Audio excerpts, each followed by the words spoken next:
Hai guys, selamat datang di Kotalk podcastnya FEB.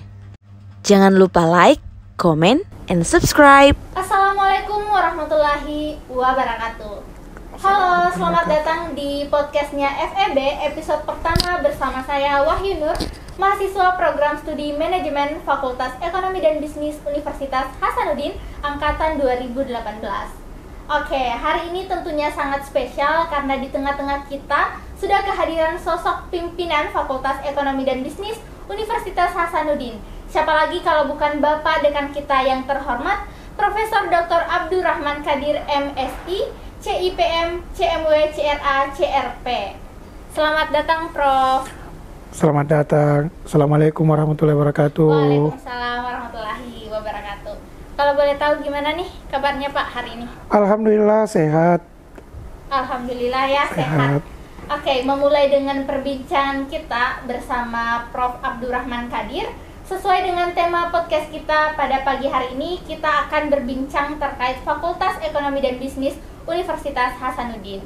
Oke, mungkin Prof, pertanyaannya akan dimulai dari pertanyaan yang sangat banyak ditanyakan oleh masyarakat umum, khususnya para calon mahasiswa baru terkait prodi yang ada di Fakultas Ekonomi dan Bisnis, serta bagaimana sih akreditasinya?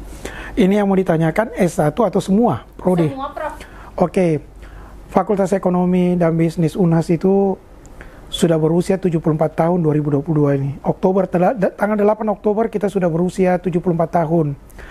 Di usianya yang ke-74 tahun ini kita sudah punya 13 prodi, dan insya Allah mungkin sebagai hadiah ulang tahun Fakultas Ekonomi dan Bisnis kita menambah satu prodi lagi, yaitu Ekonomi Islam, insya Allah. Amin. Berkaitan dengan S1 ada 3 prodi, yaitu Ilmu Ekonomi, Akreditasi A, Akreditasi Internasional ABS 21, dan terakreditasi unggul. Untuk prodi S1 Manajemen juga terakreditasi A, unggul, terakreditasi internasional Asian University Network. Lalu akuntansi juga terakreditasi A, unggul, dan juga terakreditasi internasional Asian University Network. Lalu kita punya 3 program di bawah Departemen Manajemen. Ada juga pro Departemen Ilmu Ekonomi. Juga ada 2 prodi S2 dan 1 prodi S3. Saya jelaskan saja, prodi S2-nya kita ada namanya Ekonomi Perencanaan Pembangunan. Terakreditasi A, unggul. Sekarang ini sedang menunggu hasil visitasi akreditasi internasional FIBA A dari Jerman. Lalu akreditasi Ekonomi Sumber Daya B sekarang dalam proses untuk reakreditasi, mudah-mudahan bisa menjadi A. Lalu ada 2 prodi, lalu ada 1 prodi S3 di Ilmu Ekonomi, yaitu S3 Program Doktor Ekonomi, juga terakreditasi A, unggul, A dan unggul. Lalu insya Allah juga sedang menunggu keputusan hasil visitasi akreditasi internasional FIBA A. Kalau itu keluar, insya Allah itu adalah program doktor yang pertama terakreditasi internasional yang ada di UNHAS. Lalu yang kedua, Departemen Manajemen. Departemen Manajemen itu ada prodi S1 saya sudah sebutkan tadi, lalu ada prodi S2 MM, terakreditasi internasional ABS 21, terakreditasi A dan unggul. Lalu ada program Magister Science Management, itu terakreditasi B, dan insya Allah juga sama statusnya tadi Ekonomi Sumber Daya sedang proses untuk menjadi akreditasi A. Jadi A dulu baru unggul, tidak bisa A dan unggul, tidak. A dulu, kalau sudah A proses lagi untuk unggul, begitulah prosesnya. Lalu yang ketiga akuntansi. Prodi akuntansi S1 itu adalah A, unggul, dan akreditasi internasional Asian University Network. Di Di bawah Departemen Akuntansi ada juga program S2-nya, Maksi. Selain A, unggul juga sedang visitasi FIBA A dari Jerman. Jadi ada 3 prodi kita, insya Allah di bulan Maret ini sudah terakreditasi FIBA A yang berpusat di Jerman. Lalu juga ada program profesi akuntansi yang menjadi salah satu center dari beberapa center yang ada di Indonesia untuk menghasilkan akuntan-akuntan profesional dengan certified level 1 ICPA, Associate Certified Public Accounting, lalu level 2 Certified Public Accounting. Juga ada certified tapi ini belum berjalan, masih sedang proses untuk kontrak, yaitu Certified Management Accounting, CMA. Lalu juga ada program doktor akuntansi, sekarang ini statusnya sangat baik.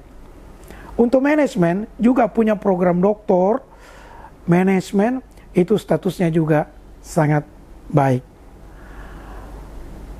Sekilas tentang prodi yang ada di itu tadi, sekilas tentang prodi yang ada di Fakultas Ekonomi dan Bisnis. Namun demikian, Fakultas Ekonomi dan Bisnis bekerja sama dengan beberapa lembaga profesi untuk memberikan tambahan pengetahuan skill baik kepada mahasiswa, alumni, dan dosen.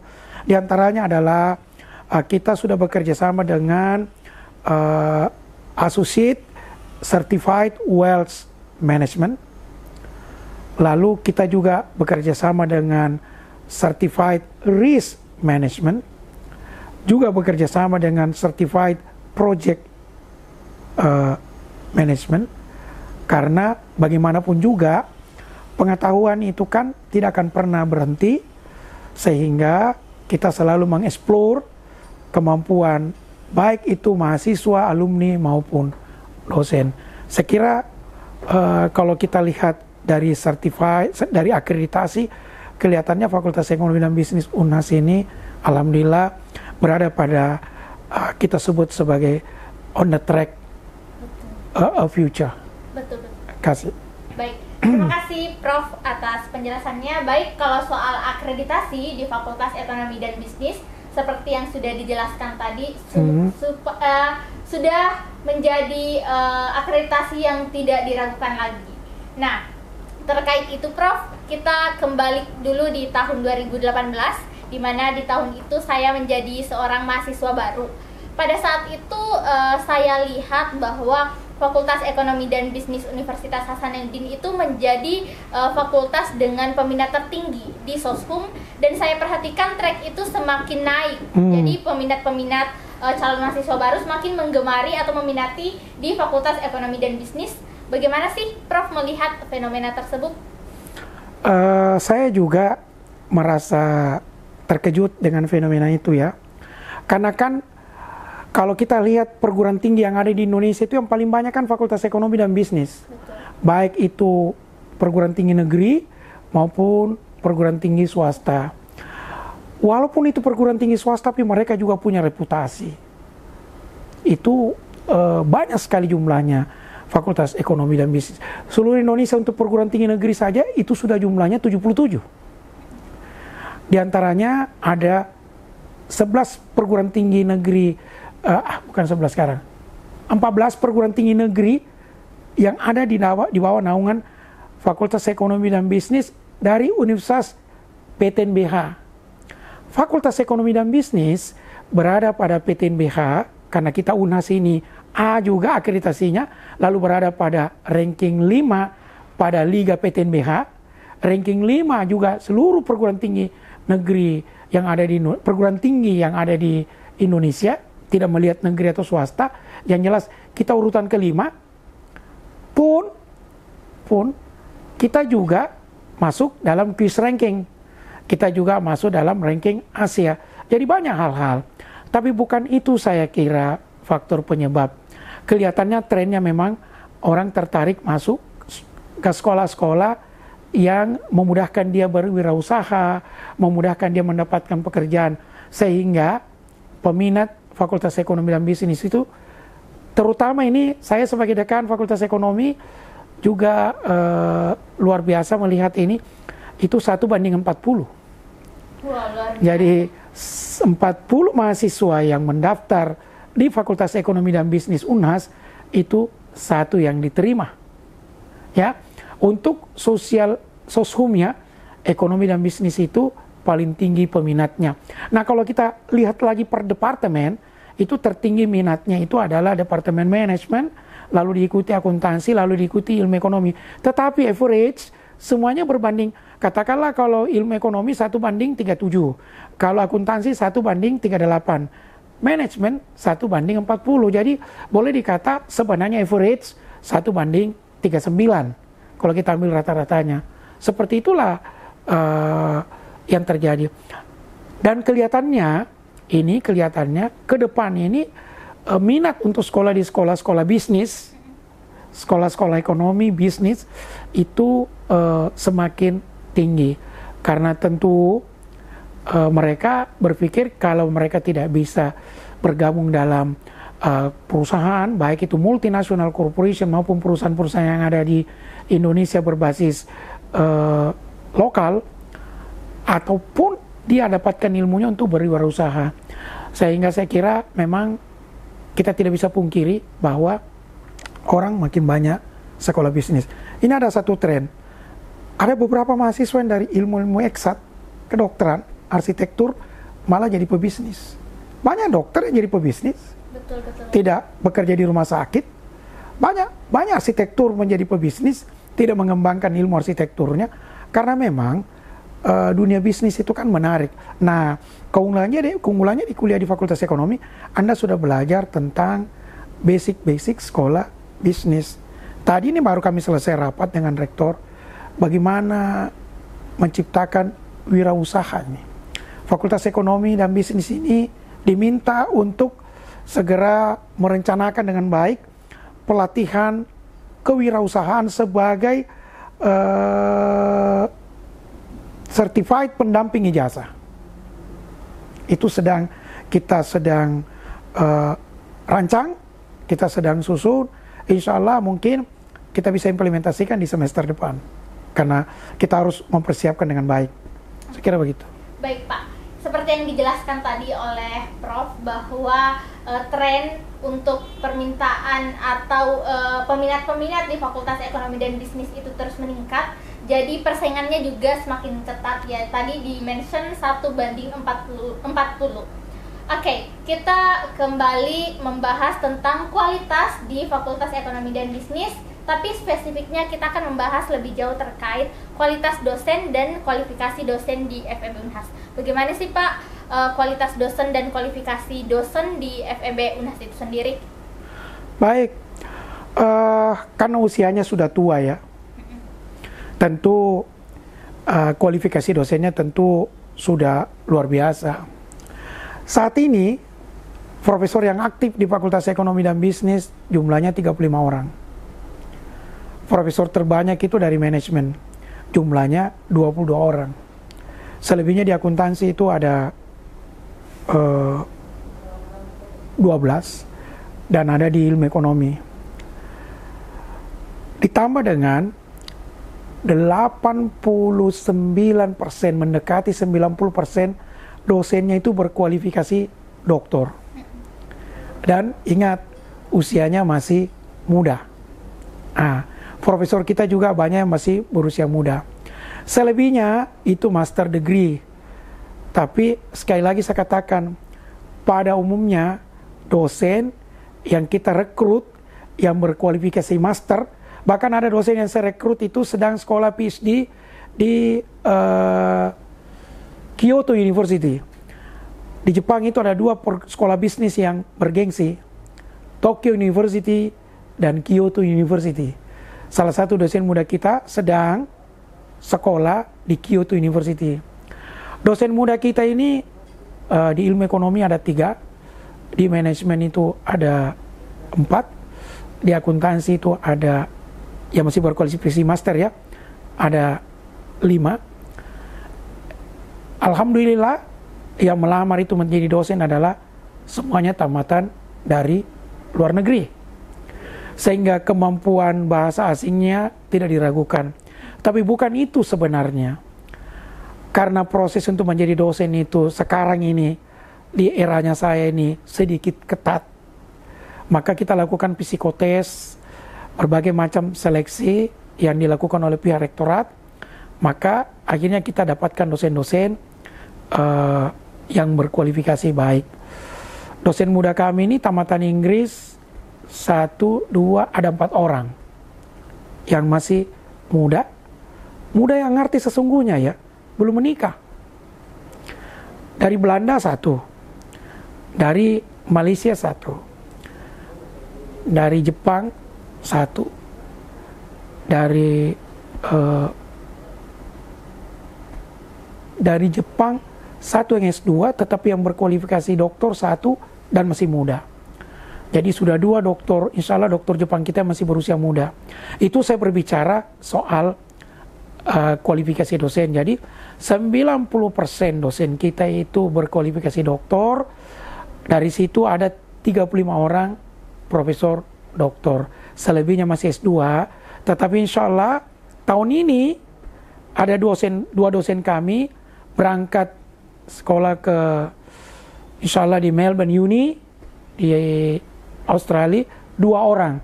1 dari manajemen, 1 dari akuntansi. Insya Allah ini kalau pandeminya ini sudah reda, mungkin Juni sudah berangkat ke Australia. Kita sedang menunggu sampai Desember ini, di April ini 1 tamatan Melbourne Uni dari akuntansi. Kita menunggu sampai Desember ini. Desember ada 2 orang dari ilmu ekonomi tamat di Chiba University di Jepang. Saya kira itu jadi salah satu faktor kenapa kita bisa akreditasi unggul, bisa akreditasi internasional, karena kita punya human capital dalam artian dosen yang baik. Betul sekali. Jadi seperti yang dijelaskan oleh Prof tadi, kualitas dosen di FEB Unhas itu sendiri sudah sangat tidak diragukan. Dan saya rasa juga Pak, selaku mahasiswa, bahwa saya merasa bangga dididik oleh seorang tenaga pendidik yang sangat profesional. Karena saya merasa tidak hanya disuguhkan oleh teori, tapi kita juga selalu di-challenge untuk menemukan study case baru sesuai dengan perkembangan zaman. Jadi kayak saya sangat bangga bisa dididik oleh tenaga profesional di FEB Unhas. Oke. Kita melangkah ke pandemi COVID-19, Pak. Pandemi COVID-19 kan seperti yang kita ketahui sudah menyerang beberapa sektor, tak terkecuali juga di sektor pendidikan. Nah, gimana sih Unhas dan khususnya FEB Unhas untuk beradaptasi di pandemi COVID-19 ini? Baik. COVID-19 ini kan, pandemi COVID-19 ini kan sesuatu yang datang mendadak. Betul. Kita tidak siap. Ibaratnya kalau pertempuran itu pendadakan. Kita tidak siap, lalu datang, sehingga infrastruktur, suprastruktur itu belum siap. Awal pandemi tahun 2019 Maret ya, itu tiba-tiba begitu saja, lalu tidak ada kegiatan aktivitas di kampus. Tapi alhamdulillah setelah 6 bulan kita beradaptasi, didukung oleh regulasi yang dibuat oleh kementerian, regulasi yang dibuat oleh rektor, lalu kami implementasikan di fakultas, lalu diimplementasikan masing-masing program studi. Maka alhamdulillah sekarang infrastruktur, suprastruktur kita sudah bisa beradaptasi. Jadi suprastrukturnya, infrastrukturnya sudah ada. Ruangan yang kita pakai ini adalah ruangan yang sebenarnya dibuat bukan pandemi. Ruangan ini sudah jadi sebelum pandemi, studio.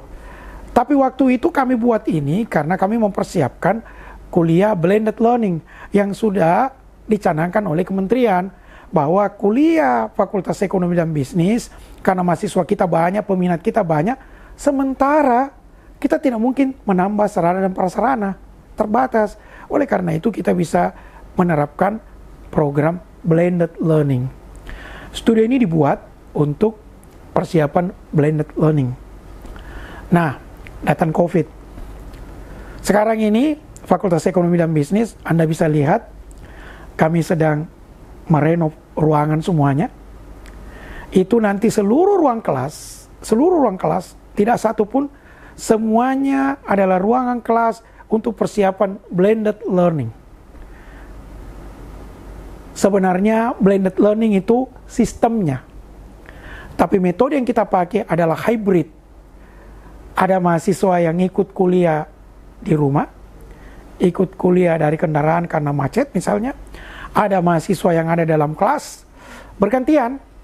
Kalau minggu depan itu mereka siap secara luring, maka minggu saat ini sekarang dia secara learning. Jadi berganti-gantian sehingga kita juga bisa mencegah penularan virus COVID. Kita juga tidak meninggalkan kewajiban, tapi infrastruktur di Fakultas Ekonomi sudah siap untuk itu. Itu pertama. Bagaimana suprastruktur? Berbagai macam peraturan akademik yang kita buat, yang memungkinkan memang kita tidak melanggar peraturan. Mahasiswa juga bisa menjalankan tugasnya sebagai mahasiswa. Dosen juga tetap menjalankan tugasnya sebagai dosen, walaupun hasilnya tentu berbeda dibanding dengan kalau kita secara luring atau bertatap muka, karena di situ kan ada hubungan emosional, ada touch, di situ ada yang disebut mahasiswanya juga diajarkan berkehidupan sosial, berinteraksi dengan temannya. Tapi insya Allah kita berdoa pandemik ini berlalu. Namun demikian, kita tetap mempersiapkan infrastruktur kita. Ada pandemik atau tidak ada pandemik, kita tetap mempersiapkan untuk kuliah secara luring maupun daring yang kita sebut dengan model blended learning system. Banyak hal yang dilakukan oleh UNHAS yang tidak sengaja, seolah-olah memang kita ini ada instingnya rektor bahwa Anda harus buat seperti ini, karena kalau tidak kita ketinggalan. Ternyata itu bermanfaat sekali ketika COVID-19. Kita sudah punya program belajar yang disebut dengan Sekolah. Kita sudah punya infrastruktur yang siap meng-hire semua kegiatan-kegiatan belajar mengajar karena adanya keterbatasan. Kecuali ujian skripsi, ujian proposal, ujian tesis, ujian disertasi, mahasiswanya wajib datang di kampus. Kita siapkan ruangan jika dosennya tidak bersedia datang karena persoalan teknis misalnya, atau bersama dengan jadwal mengajarnya, atau berada dinas di Jakarta atau apa, itu bisa dosennya menguji dari secara daring. Tapi mahasiswanya wajib datang ke kampus dan kita siapkan ruangan untuk ujian. Seperti itu. Jadi mahasiswa tidak boleh ujian dari rumah. Nah, pertanyaan selanjutnya, bagaimana dengan ujian semester? Bagaimana dengan ujian tengah semester? Kita sudah mempersiapkan secara teknis. Kita punya ruangan ujian yang bisa yang selama ini dipakai untuk SMPTN. Itu 77 komputer laboratoriumnya, insya Allah dijamin tidak mungkin nyontek, karena itu dipersiapkan sedemikian rupa sehingga tidak mungkin nyontek. Mungkin ujiannya nanti seperti itu, atau ujiannya menggunakan metode-metode lain, tetapi tidak menurunkan kualitas pembelajaran. Sekira begitu. Baik, seperti yang dijelaskan oleh Prof tadi, bahwa Fakultas Ekonomi dan Bisnis Universitas Hasanuddin termasuk fakultas dengan beradaptasi dengan pandemi COVID-19 itu sangat cepat, dibantu dengan regulasi-regulasi yang kemudian dikeluarkan oleh rektor dan kemudian dikeluarkan oleh Kementerian Pendidikan, seperti itu. Nah, setelah membahas tentang adaptasi di pandemi COVID-19, selanjutnya kita membahas terkait setelah melalui satu periode diamanahkan sebagai Dekan Fakultas Ekonomi dan Bisnis, tentunya Prof ada saja tantangan yang dihadapi selama menjabat. Nah, kalau boleh tahu apa saja sih tantangannya menjabat sebagai Dekan Fakultas Ekonomi dan Bisnis? Ya, saya kira begini, seorang pemimpin itu harus memang teruji. Betul. Ketika saya memimpin Fakultas Ekonomi pertama kali dilantik 31 Oktober 2017, itu saya berhadapan dengan infrastruktur kuliah kita yang tidak terlalu baik. Sarana belajarnya oke, tapi infrastruktur lain, nah itu saya coba memperbaiki, lalu juga mempush agar supaya human capital kita menjadi lebih baik, lalu juga akreditasi luar biasa. Ada program studi itu dari C menjadi A. Ada beberapa program studi dari C menjadi A di era saya di pertama.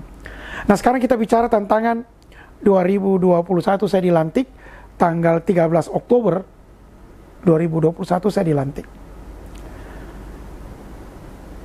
Tantangan yang saya hadapi di 2021 ini sampai dengan periode saya berakhir 2025 itu tidak mudah. Pertama, kita ditantang untuk selain internasional kelas yang sesungguhnya, yaitu mendatangkan mahasiswa yang memang dari negara lain. Betul. Kedua, adaptasi kurikulum. Jadi saya harus lihat buku nih, nyontek nih. Tidak apa-apa Pak, silahkan. Open book ya, tidak dilarang open book kan? Tidak Pak, diperbolehkan. Saya coba membuka apa kira-kira yang kita akan lakukan ini selama satu periode mendatang, dan memang kita harus siap karena itu tantangan yang kita hadapi. Ya, yang pertama begini,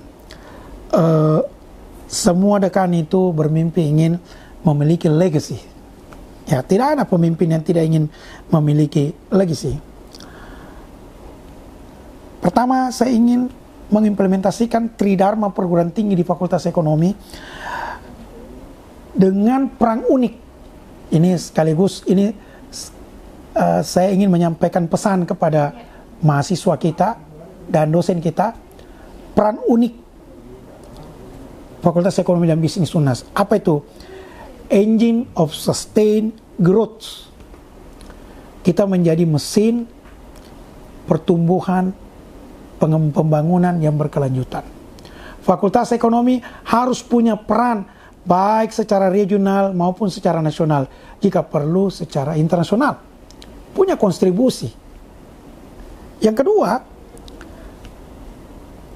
kita tidak ingin menghasilkan alumni yang tidak kreatif, ya, tidak kompetitif, sehingga adik-adik mahasiswa ini terus terang saja, ya kadang-kadang mungkin kok tega-tega banget sih ini dosen kepada kami. Nggak ada, kita kan ini namanya orang Indonesia, bahasa Indonesianya kan tentu bahasa yang kita gunakan bahasa ibu, tapi dosennya tidak mau tahu jurnal yang diberikan, textbook, dan seterusnya. Bahkan kadang-kadang mahasiswanya disuruh aktif berkomunikasi dalam bahasa asing, karena kan supaya dia kompetitif. Nah, lalu yang ketiga, kita ingin Fakultas Ekonomi itu fakultas yang tentu kampusnya bersih, aman, tidak ada bully, no drugs, ya.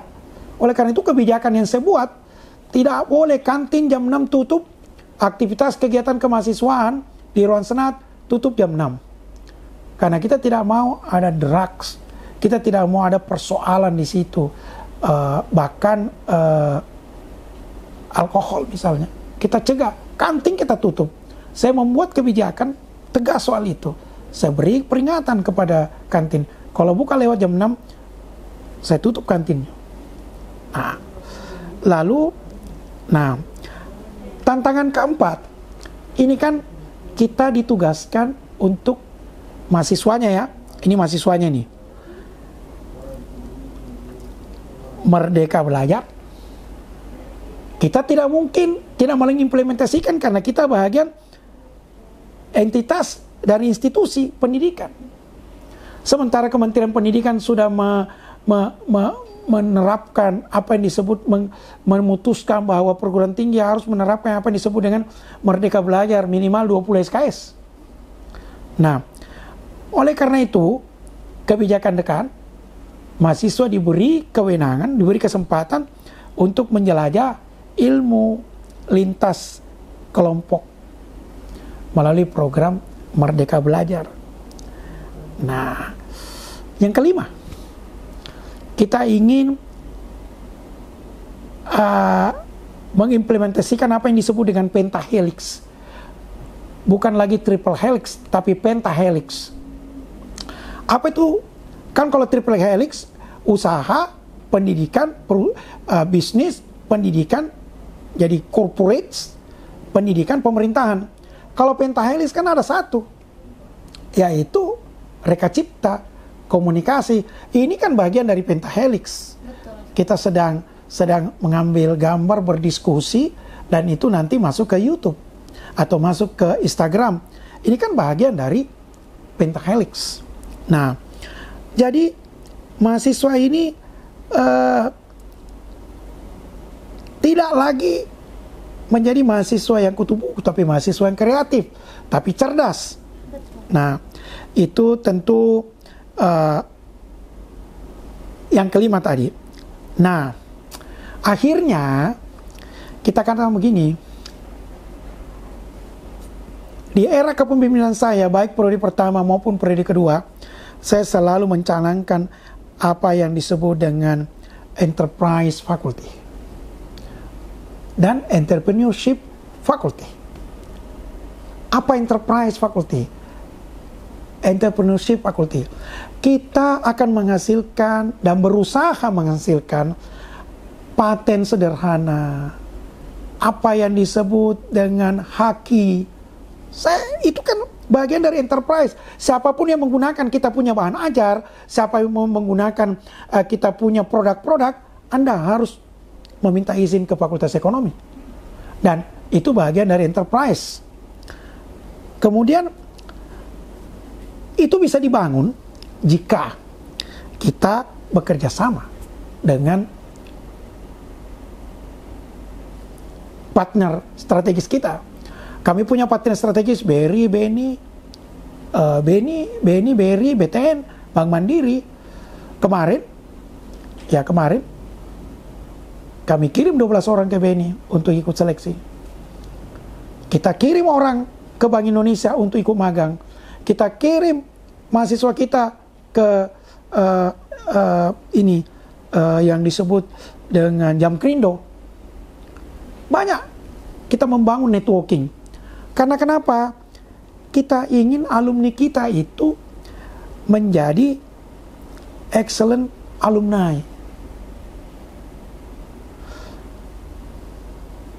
Kemudian kita juga berusaha untuk sampai pada level bereputasi internasional. Mahasiswa kita kirim untuk ikut konferensi internasional, ikut lomba-lomba internasional. Fakultas Ekonomi ini kan langganan medali emas untuk beberapa kompetisi-kompetisi yang level internasional maupun nasional. Ya, cuman kurang terekspos. Tapi dengan adanya ini, insya Allah akan terekspos. Lalu kita juga bekerja keras untuk meningkatkan budaya mutu. Dan tentunya yang paling penting infrastruktur akademik. Ini bagian dari infrastruktur akademik. Studio ini adalah studio untuk menopang, mensupport infrastruktur akademik. Tapi output apa yang Pak Dekan harapkan? Saya sampaikan di Senat dan ini saya pertanggungjawabkan bahwa saya ingin excellent in education, proses pembelajaran yang terbaik. Saya ingin excellent in research, kita melakukan penelitian dan menghasilkan karya-karya yang terbaik. Lalu excellent in people, baik itu tendik, dosen, mahasiswa, yang saya sebut dengan human resource, human capital, itu adalah excellence. Akhirnya tentunya kita berharap Fakultas Ekonomi ini menjadi fakultas yang selalu membangun fakultas ini dengan apa yang kita sebut dengan togetherness. Apa yang menjadi togetherness kita? Pertama, mahasiswa. Kedua, dosen. Ketiga, tendik. Keempat, alumni. Empat ini bahu-membahu untuk membangun fakultas ekonomi yang excellent education, excellent research, excellent human capital. Itu yang terbaik. Saya kira seperti itu. Baik, menarik sekali ya. Itulah tadi Prof sempat menjelaskan bahwa inilah tantangan yang dihadapi selama 1 periode yang lalu, dan kemudian tantangan yang akan dihadapi untuk 1 tahun, untuk 1 periode ke depan, serta juga sudah dipaparkan oleh Prof sendiri terkait apa saja sih harapan untuk Fakultas Ekonomi dan Bisnis untuk 1 periode ke depan. Oke. Kita move dulu nih Prof terkait organisasi mahasiswa. Karena organisasi mahasiswa juga menjadi salah satu pertanyaan yang memicu untuk mahasiswa baru, calon mahasiswa baru untuk kemudian tertarik untuk masuk di suatu fakultas. Nah, kalau boleh tahu bagaimana sih sekarang keadaan atau pandangan Prof terkait organisasi mahasiswa yang ada di Fakultas Ekonomi dan Bisnis Universitas Hasanuddin? Ya, salah satu parameter keberhasilan pimpinan sebenarnya ketika mampu membuat mahasiswanya itu kreatif. Betul sekali. Karena kita akan menghasilkan alumni yang creative thinking-nya itu ada. Kalau mahasiswa tidak creative thinking, tidak mungkin dia akan kompetitif. Menjadi pertanyaan besar saya, kenapa sih mahasiswa Fakultas Ekonomi tidak cenderung sampai pada level itu? Saya dengan WD3 Anda, Pak Anas itu aktif. Saya dulu menwa, saya aktif di HMI, saya aktif di kegiatan mahasiswa, saya aktif seluruh kegiatan kemahasiswaan, bahkan pernah jadi ketua BPM. Walaupun itu ketua pengganti ketua yang mundurkan diri. Wakil ketua posisi saya dulu menjadi ketua. Kami mendirikan Ikatan Mahasiswa Manajemen, tapi IP kami tidak jeblok. Tahu enggak? Modal dasar saya menjadi pemimpin di Fakultas Ekonomi ini karena saya aktif di kemahasiswaan dulu. Creative thinking saya dibangun. Lalu, kenapa mahasiswa Fakultas Ekonomi yang menjadi aktivis itu, ya itu aja. Tidak ada minat. Padahal, kalau Anda jadi mahasiswa dan dibangun creative thinking-nya melalui proses pendewasaan di lembaga kemahasiswaan, itu membuat Anda bukan hanya cerdas dari ilmu pengetahuan, tapi cerdas emosional. Karena Anda di situ diajarkan menghargai pendapat orang, mendengar pendapat orang, dan juga berpendapat. Ingat itu. Jadi mohon maaf ini, Anda ini lembaga kemahasiswaan harus mencari cara untuk menarik minatnya orang aktif di lembaga kemahasiswaan. Saya kira seperti itu. Ya, mudah-mudahan ini Wakil Dekan 3 yang baru akan mendukung, akan mencari cara metode membuat mahasiswa ini untuk aktif. Saya kecewanya begini, masa calon ketua senat cuman calon tunggal, tidak ada yang berminat, lalu lama sekali baru ada pemilihan ketua senat. Ada apa? Rupanya memang mahasiswanya sedang tidak tertarik. Lalu di mana Anda creative thinking-nya Anda dibangun? Nah, ini pesan saya kepada pengurus lembaga kemahasiswaan. Silakan Anda berlembaga. Silakan Anda menempa diri Anda di lembaga kemahasiswaan. Tapi ingat, hakikatnya Anda itu mahasiswa. Jati diri Anda mahasiswa. Saya kira begitu saja jawaban saya, karena tentu ini berkaitan dengan dunia kemahasiswaan. Saya kira begitu. Baik, terima kasih Prof. Jadi menurut Prof tadi bahwa sangat menarik jika seorang mahasiswa aktif dalam berlembaga, karena tidak hanya mengasah kemampuan secara akademik, tapi juga mengasah kemampuan untuk mengelola emosi. Seperti itu. Nah, juga tadi Prof sudah memberikan saran-saran untuk para pengurus lembaga untuk bagaimana sih mengurus lembaga ke depannya supaya lebih baik dan lebih menarik lagi mahasiswa untuk bergabung di dalamnya. Oke Pak, untuk closing statement, saya dan para teman-teman di panitia podcast FEB Unhas itu sendiri mempunyai challenge atau tantangan kepada Prof jika Prof berminat, yaitu Prof boleh menyebutkan 3 alasan kenapa sih calon mahasiswa baru di luar sana harus memilih FEB Unhas sebagai tempat berkuliahnya mereka. Ya, karena Fakultas Ekonomi dan Bisnis Unhas salah satu fakultas ekonomi dan bisnis yang tertua dan bergengsi.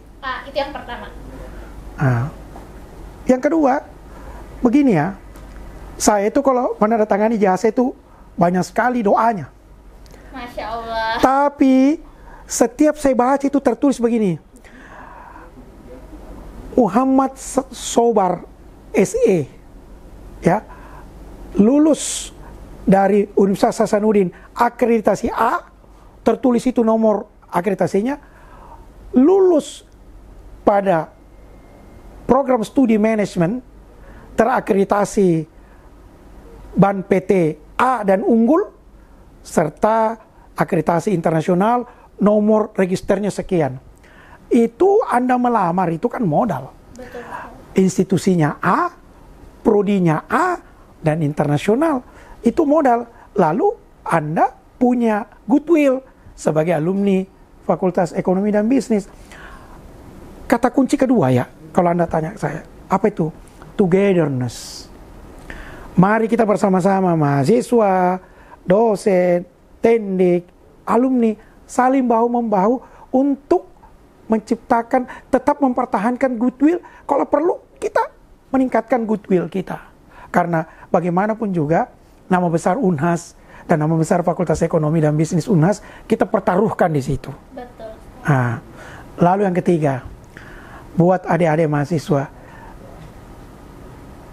saya punya pengalaman, punya bukti empirik.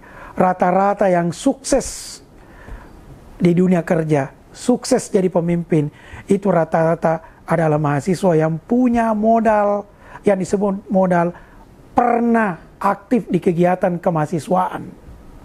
Karena di situ yang dibangun bukan pengetahuan, tapi strategic thinking Anda, cara berpikir strategik dan mengelola emosi. Emotional questionnya Anda dibangun.